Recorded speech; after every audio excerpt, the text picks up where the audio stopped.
Amen. Amen. Je vous salue tous au nom de Jésus-Christ. Amen. Je vous prie de prendre nos Bibles et nous allons passer à notre enseignement.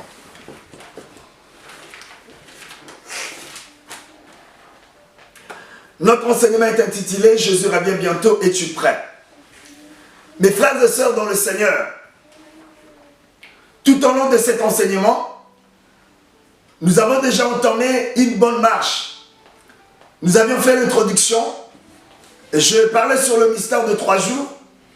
On avait entamé sur les signes qui annoncent l'enlèvement de l'Église. Je vous l'avais dit qu'il y en avait plusieurs, mais ça a été regroupé. Et ensuite divisé en 3 parties. Il y avait le signe socio-économique, il y avait des signes de guerre, c'est-à-dire des signes politiques, et il y avait des signes religieux. Les dimanches derniers, nous avions parlé sur les signes religieux. Sur les signes religieux, je parlais en ce qui concerne la séduction, parce que le Seigneur a dit, le premier de ces signes, c'est la séduction. Qu'est-ce que le Seigneur a dit? Gardez garde que personne ne vous séduise. Donc nous avions vu, le premier de ces signes, c'était la séduction. Et dans la séduction, le Seigneur a dit aussi, car il y aura plusieurs faux prophètes qui feront leur apparition. Nous avions parlé sur le faux prophète. Sur le faux prophète, j'avais touché leurs utilisations. Je vous avais dit que pour savoir, pour connaître un vrai ou un faux prophète, c'est-à-dire quand je dis faux prophète, ou quand la Bible nous dit un faux prophète, cela ne veut pas simplement dire les prophètes. Ça peut être aussi pasteur, ça peut être évangéliste, docteur, apôtre ou autre. C'est-à-dire de faux serviteurs. Et vous remarquerez que ces faux serviteurs, leurs messages sont basés sur l'argent. Quand je dis l'argent, c'est sur la bénédiction, sur le miracle. Et l'Église de Dieu est séduite à cause des prophéties, à cause d'argent. J'avais dit le chrétien aime l'argent, le chrétien aime la bénédiction, le chrétien aime la prophétie. C'est ce qu'on a parlé le dimanche dernier. Je ne vais pas revenir là-dessus. Si vous aviez raté cette partie, je vous inviterai de vous reconnecter sur notre espace YouTube et vous verrez tous ces enseignements, les enseignements précédents que peut-être que vous n'avez pas eu l'occasion de le voir. Aujourd'hui, nous continuons sur le signe religieux. Les signes religieux qui annoncent l'enlèvement de l'Église. Car je l'avais dit, et je ne cesserai jamais de le dire, l'Église de Dieu n'attend pas la fin du monde, tandis que l'Église de Dieu attend l'enlèvement de l'Église. Pourquoi? Parce que l'enlèvement de l'Église précédera la fin du monde. L'enlèvement de l'Église viendra avant. Ensuite, la fin du monde. Les vrais chrétiens, les vrais croyants n'attendent pas la fin du monde, mais les vrais chrétiens attendent plutôt l'enlèvement de l'Église. Mes frères et sœurs dans le Seigneur, je parlais sur la séduction. Pourquoi la séduction? Parce qu'il y aura l'apparition de plusieurs faux prophètes qui apparaîtront. Bien aimé, les faux prophètes n'apparaîtront pas pour le monde, mais les faux prophètes apparaîtront pour l'Église. Les faux prophètes n'apparaîtront pas dans le monde, mais les faux prophètes apparaîtront dans l'Église. Parce que le diable, l'antéchrist, n'a pas affaire avec le monde. Il a affaire, ou ils ont affaire, contre l'Église. Pourquoi je dis cela? Parce que le monde ne croit pas en l'enlèvement. Et comme le monde ne croit pas en l'enlèvement, les mondes sont considérés, tous les gens de ce monde sont considérés comme de bien naquis du diable. Donc le diable est à la conquête, à la recherche de nouvelles âmes. Donc sur ce, les faux prophètes apparaîtront dans l'Église. Et ils mèneront leur guerre contre l'Église. Je passe. Je parlais sur la séduction. Et dans la séduction, ils ont utilisé la prophétie. Grâce à la prophétie, les faux prophètes ont réussi à séduire une grande partie de croyants. Parce qu'ils ont compris que les croyants sont à la recherche de prophéties. Et à part la prophétie, ils ont utilisé le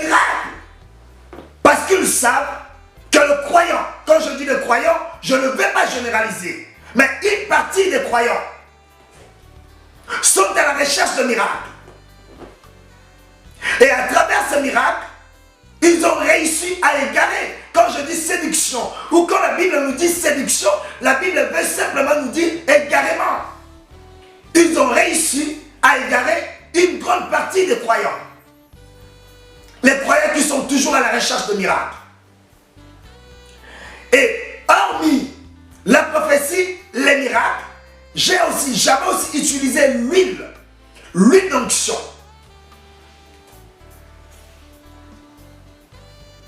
En tout cas, là, je vais être précis. Bien aimé, lisez dans la Bible. Vous ne verrez nulle part où le Seigneur a guéri une personne avec l'huile. L'huile d'onction, c'était des pratiques de l'Ancien Testament.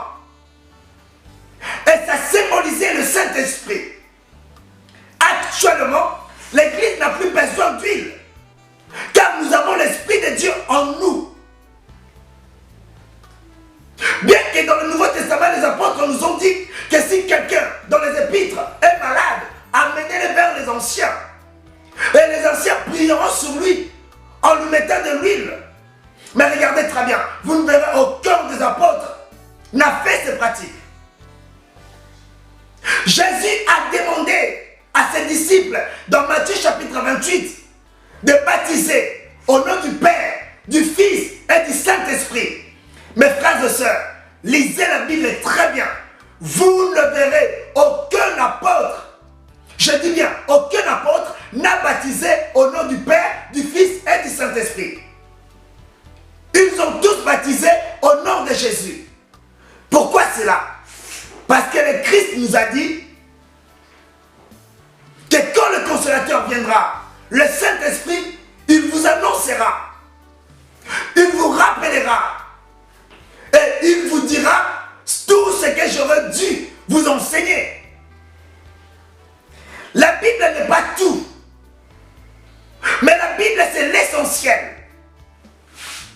La Bible c'est l'essentiel, mais elle n'est pas tout. Voilà pourquoi nous avons besoin du Saint-Esprit. Parce que l'Esprit de Dieu nous enseigne. Il y a des choses que l'Esprit de Dieu nous apprend, ne sont pas mentionnées dans la Bible. Voilà pourquoi je demande à tous les chrétiens, tous les croyants, de demander l'Esprit de Dieu. Parce que vous en aurez besoin. Et vous en avez besoin pour le moment. Je passe. Qu'est-ce que j'avais dit? Pourquoi l'Église de Dieu est séduite? Pourquoi la majorité des chrétiens sont séduits? Bien aimé, parce que les chrétiens manquent l'esprit de discernement des esprits. Écoutez, Dieu n'est pas insensé. Quand Dieu a donné des dons spirituels à l'Église, Dieu savait son utilité, son importance dans son Église. Au moment où nous sommes, nous n'avons pas besoin des esprits de dons de miracles, dons de guérison ou dons de prophétie. Nous avons plus besoin de dons de discernement des esprits. Parce que la Bible nous dit, les vrais et les faux seront identiques. Quand je dis, ou quand la Bible nous dit identique, cela veut dire quoi? Les vrais et les faux seront pareils. Les vrais et les faux seront jumeaux. Il n'y aura pas de différence, il n'y aura pas de distinction. Écoutez, moi je vous apporte la Bible. Les faux prophètes vous apportent la Bible. Ceux qui prêchent Jésus apportent la Bible. Ceux qui prêchent l'huile, les miracles, tous ces gens-là apportent aussi la Bible. Et bien aimé, l'antéchrist n'apportera pas, ou les faux prophètes n'apporteront pas autre chose. Les faux prophètes nous apporteront la Bible, la parole de Dieu. C'est ce que Paul a dit. Vous verrez ces gens-là faisant prophétie de connaître Dieu et la justice. Or, leurs œuvres nient le Seigneur.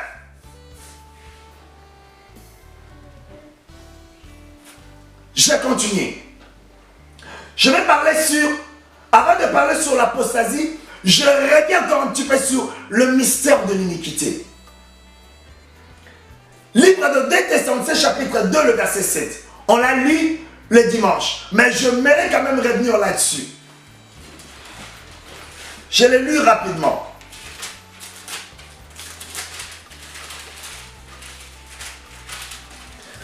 La Bible nous dit ceci. Car le mystère de l'iniquité agit déjà. Il faut seulement que celui qui le retienne encore ait disparu. Le mystère de l'iniquité agit déjà. Bien aimé, le mystère de l'iniquité, les dimanches, je l'ai dit, ce sont les hommes politiques. C'est-à-dire, ce sont des politiciens actuels. Pourquoi j'avais simplement épinglé les politiciens? Parce que j'étais en train de parler sur les signes politiques. Mais quand on dit mystère de l'iniquité en général, ça ne peigne pas seulement que des politiciens, mais y compris de faux pasteurs, faux docteurs, faux prophètes, faux évangélistes, bref, de faux serviteurs qui ont fait irruption dans l'église. Ce sont eux qu'on appelle des mystères de l'iniquité. Pourquoi les mystères de l'iniquité? Parce qu'ils sont semblables à Jean-Baptiste qui était venu tracer le chemin, faire un chemin, dresser la voie pour que le Christ, le Messie, fasse son apparition. Aujourd'hui, les faux prophètes et les politiciens actuels ne font qu'arranger. Je reviens. Ils sont là dans l'église. Ils existent actuellement. Peut-être votre pasteur, peut-être votre évangéliste, peut-être moi, je peux faire partie de ces hommes-là. Christ a dit, vous allez les reconnaître par leurs œuvres. Je bien dit, leurs messages sont basés sur l'argent, sur le miracle, sur la prophétie. Or, le Seigneur a dit de chercher premièrement le royaume et la justice de Dieu. Le miracle, les bénédictions, toutes ces choses-là, ils vous seront donnés par après. C'est ainsi dit la parole de Dieu. Je passe. Je vais parler sur l'apostasie. Bien aimé, l'apostasie est définie comme l'abandon total de la foi.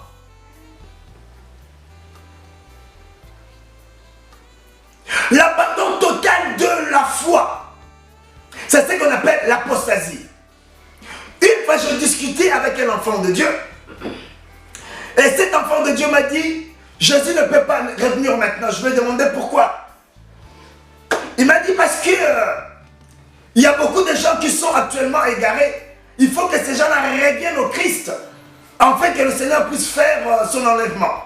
Je lui ai dit non, c'est le contraire. La Bible nous dit, avant l'enlèvement, il faut qu'il y ait l'apostasie. Il faut qu'il y ait l'abandon total de la foi. Pour qu'on sache de vrais chrétiens. C'est comme aujourd'hui, l'église est confinée, le monde est confiné. C'est maintenant que nous savons.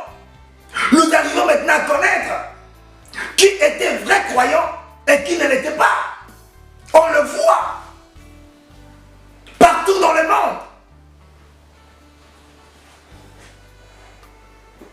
L'apostasie. Allons rapidement dans le livre de Matthieu chapitre 24, le verset 12. Matthieu chapitre 24, le verset 12. Je lis au nom de Seigneur Jésus-Christ. La Bible nous dit ceci. Parce que l'iniquité sera accrue, l'amour du plus grand nombre se refroidira. Tellement qu'il y aura beaucoup de mal. La foi, la persévérance et l'amour du plus grand nombre se refroidira. Je l'ai toujours dit dans l'église locale où je suis pasteur. J'ai toujours posé cette question aux enfants de Dieu. Quand on dit l'amour du plus grand nombre nombre par rapport à quoi? Ça veut dire que s'il y a 100 chrétiens dans le monde, de vrais chrétiens dans le monde, 100, et on vous dit l'amour du plus grand nombre de 100, c'est refroidira. Ça veut dire combien? C'est plus de la moitié. Ça peut être 60, ça peut être 80, ça peut être 90, ça peut être 95. Plus grand nombre. Tellement que le mal sera accru, l'amour du plus grand nombre se refroidira. C'est ce que nous voyons aujourd'hui. L'Église a atteint l'apostasie finale, la phase finale, qui précède l'enlèvement de l'Église. Aujourd'hui, que nous disent les gens? Les gens que nous connaissions autrefois des chrétiens. Ah, certains nous disent, ah non, moi les histoires des églises là, ça ne m'intéresse plus. Moi je préfère prier à la maison. Moi je préfère prendre de recul. Vous lui demandez pourquoi. La personne te dit, ah le pasteur m'a séduit. Tu sais le frère un tel, il avait engrossé la sœur un tel. Tu sais le pasteur un tel, il avait escroqué la personne un tel. Tu sais le pasteur un tel, il avait assassiné la personne. Il y a beaucoup de choses dans l'église. Il y a beaucoup de choses dans l'église. Il y a des abus sexuels. Il y a des viols. Il y a des vols. Il y a des assassinats. Il y a des empoisonnements dans l'église. Il y a des commérages. Il y a des rivalités dans l'église. Il y a des bagarres dans l'église. Les songis dans l'église. Et bien aimé, à cause de tout cela, ça refroidit la foi de plusieurs. Ça refroidit l'amour, l'attachement de plusieurs envers Dieu. Or, ce que les enfants de Dieu oublient, nous sommes comme des morceaux de bois. Quand vous voulez allumer le feu, il faut mélanger plusieurs morceaux de bois. Vous allumez, le feu va s'allumer. Mais quand vous retirez un morceau de bois, au fur et à mesure que ce morceau de bois sera retranché de son groupe, sera isolé à part, vous allez voir que son feu commencera à s'éteindre petit à petit. Actuellement, nous sommes confinés. Mais est-ce que beaucoup d'entre nous prient encore? Est-ce que beaucoup de croyants dans le monde prient encore? Méditent encore la parole? Ça, c'est le début. Et prenez l'exemple si on était confiné pendant 1 an. Mais il n'y aurait plus de chrétiens dans le monde. Peut-être pour ne pas généraliser. Mais bien aimé, quand vous verrez toutes ces choses, sachez que l'enlèvement est proche. L'apostasie, l'abandon de la foi. C'est comme je connaissais une personne qui chantait pour la gloire de Dieu. Aujourd'hui, cette personne est retournée dans le monde. Mais bien aimé, c'est l'inverse. Mais les chrétiens, n'ayant pas la révélation, les chrétiens commencent à les trouver normal. C'est anormal, mes frères et sœurs. Amen. Prenons nos Bibles dans le livre de Luc chapitre 18, le verset 8.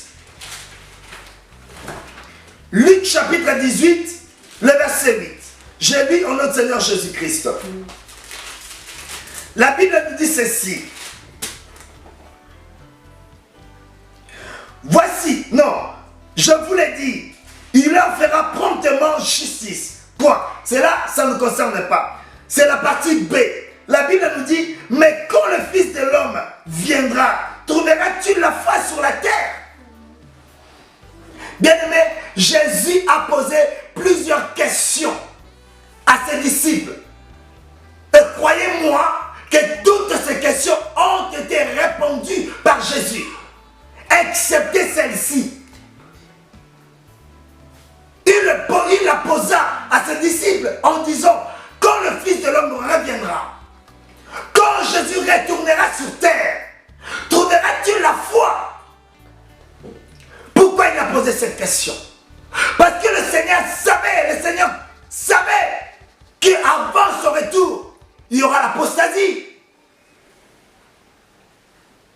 Il y aura l'apostasie. L'apostasie qui veut dire simplement l'abandon de la foi, que beaucoup abandonneront. Aujourd'hui, il y en a beaucoup qui sont venus à l'église, chercher quelque chose, le mariage, le papier, la bénédiction, le voyage. La personne attend, la bénédiction n'arrive pas, la personne abandonne. Non, tu n'étais pas venu suivre Jésus, mais tu étais venu pour un intérêt. Beaucoup ont abandonné la foi. Beaucoup sont devenus comme le porc, comme le cochon qu'a dit Jésus. Après avoir se lavé, ils se retournent dans la boue.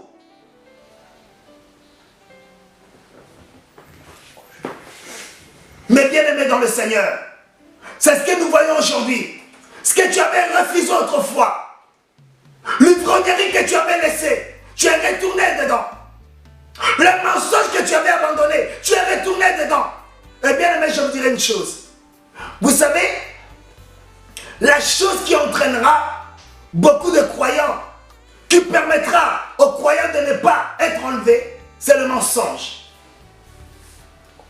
Regardez comment les croyants montent. Quand Jésus reviendra, trouveras-tu la foi? Quand tu te lèves le matin, tu ne pries pas.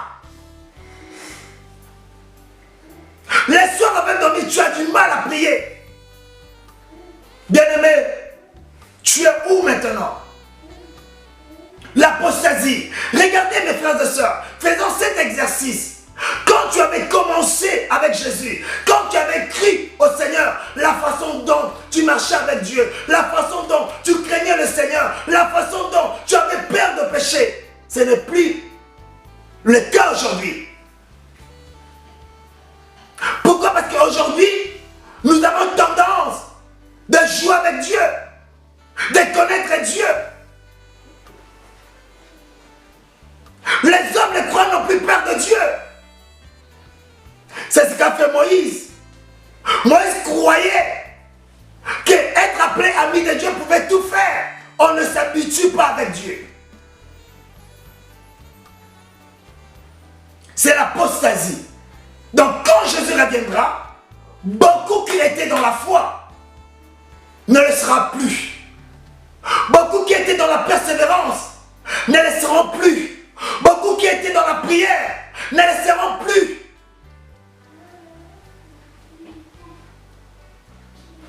C'est ce que nous voyons aujourd'hui.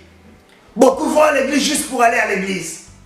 Beaucoup vont à l'église juste pour vendre, par exemple, leurs CD, leurs DVD. Beaucoup vont à l'église pour faire le commerce à l'église. Beaucoup vont à l'église pour aller commérer à l'église. Beaucoup vont à l'église, bien aimé, dans nos églises où nous prions. S'il y a 100 fidèles qui viennent prier, sachez-le, il y a peut-être 10 personnes qui viennent vraiment chercher la face de Dieu. C'est ce qu'on appelle l'apostasie.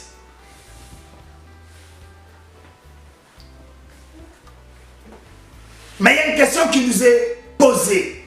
Quand Jésus reviendra, trouveras-tu la foi en toi? Est-ce que tu seras toujours dans la foi? Je continue. On va parler sur l'église de Laodicée. Si vous regardez bien, livre d'Apocalypse, chapitre 1, 2, 3, ça parle de la vie de l'église sur terre. Chapitre 4, chapitre 1 à 3, le Seigneur nous a parlé des églises, les 7 églises d'Asie, avec des problèmes différents. Aujourd'hui, nous parlerons de l'église de Laodicée. Pourquoi l'église de Laodicée? Parce que l'église de Laodicée, c'est la dernière de toutes ces églises. Parce que l'église de Laodicée, c'est l'église qui avait atteint la phase finale de l'apostasie. Allons dans Apocalypse chapitre 3. Apocalypse chapitre 3. Je commence par verset 14. Écrit à l'ange de l'église de Laodicée. Voici ce que dit l'Amen, le témoin fidèle et véritable, le prince de la création de Dieu. Verset 15. Je connais tes œuvres. Je sais que tu n'es ni chaud ni froid.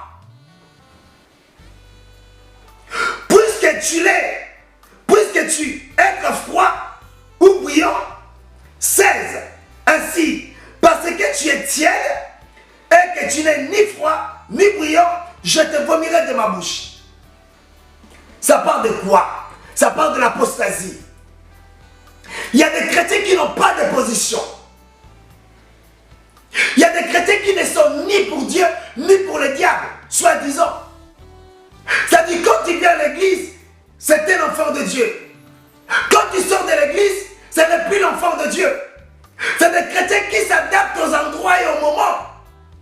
C'est des chrétiens qui sont semblables aux chauves-souris. Dans quelle classe se situe un chauve-souris? Nulle part. Ni chez les oiseaux, ni chez les animaux. Bien aimé, c'est l'apostasie. L'église d'aujourd'hui n'a pas de position. Il y a des églises qui acceptent l'homosexualité. Pouvons-nous l'appeler l'église de Dieu? Et il y a des églises qui acceptent aujourd'hui la polygamie. Pouvons-nous l'appeler l'église de Dieu? Il y a des églises aujourd'hui dans lesquelles les pasteurs sont les homosexuels. Pouvons-nous les appeler les églises de Dieu?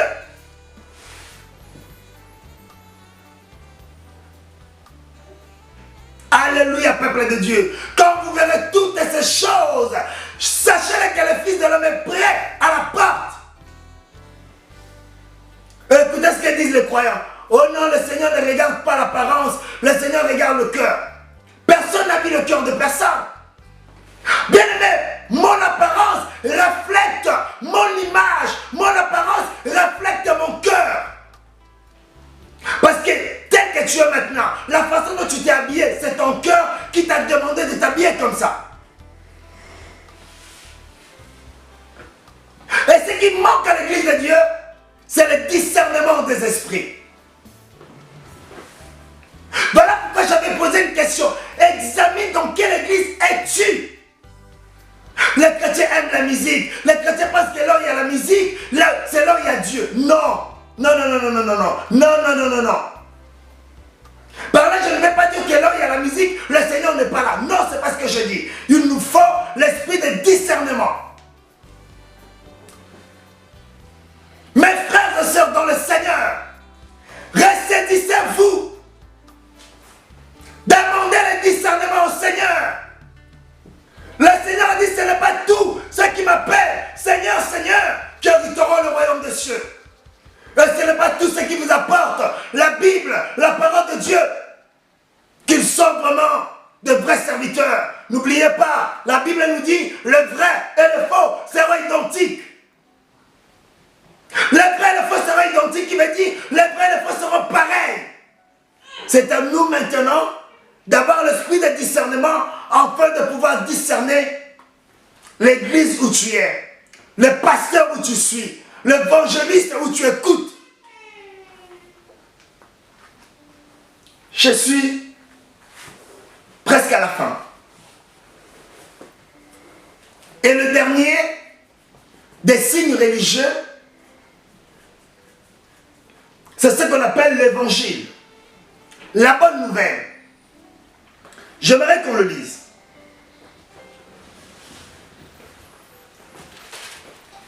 Matthieu chapitre 24.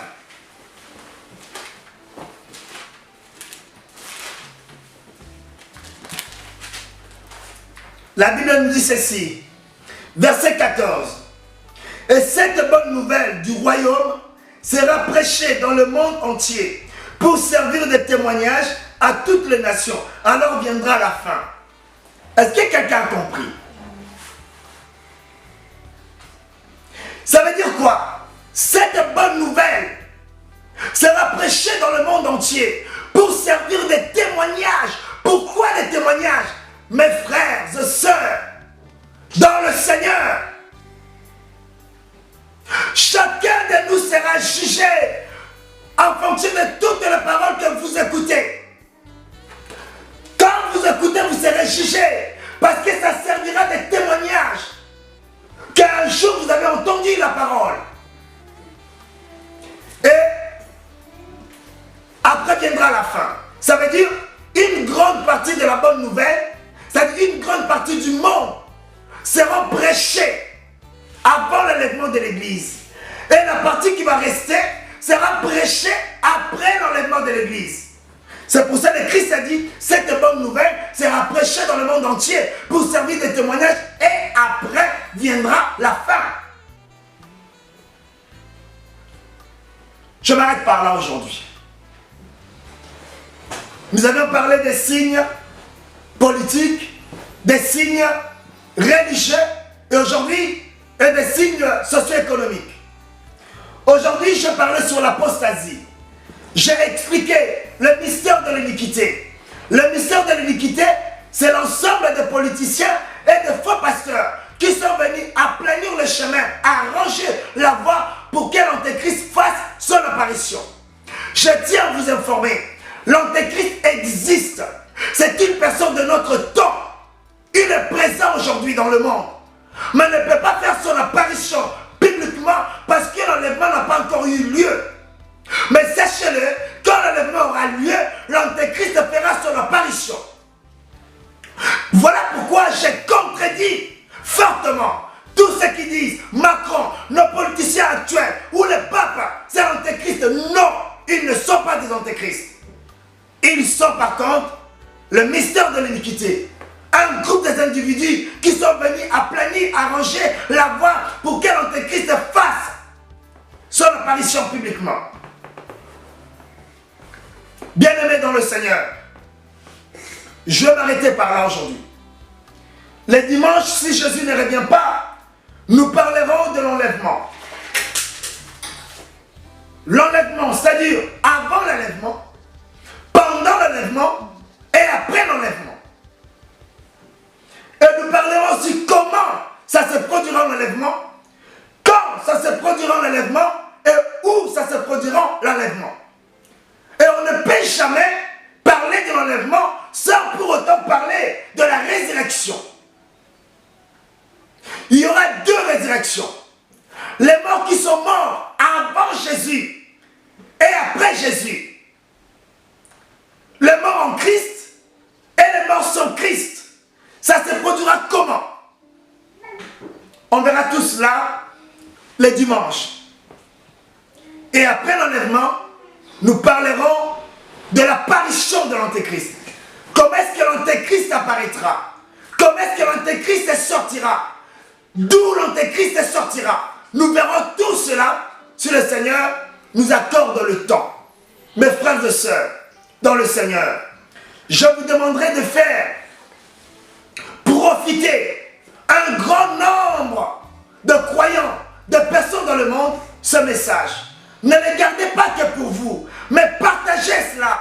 Peut-être que ça pourrait sauver les âmes dans le monde. S'il vous plaît. Le Seigneur compte sur vous. Laisse que mon Dieu, le Rédempteur, vous bénisse. Et que le Seigneur bénisse tous ceux qui suivront ce message. Ceux qui l'ont suivi et ceux qui le suivront même en rediffusion. Que le Seigneur vous bénisse. Je vous invite à fermer nos yeux.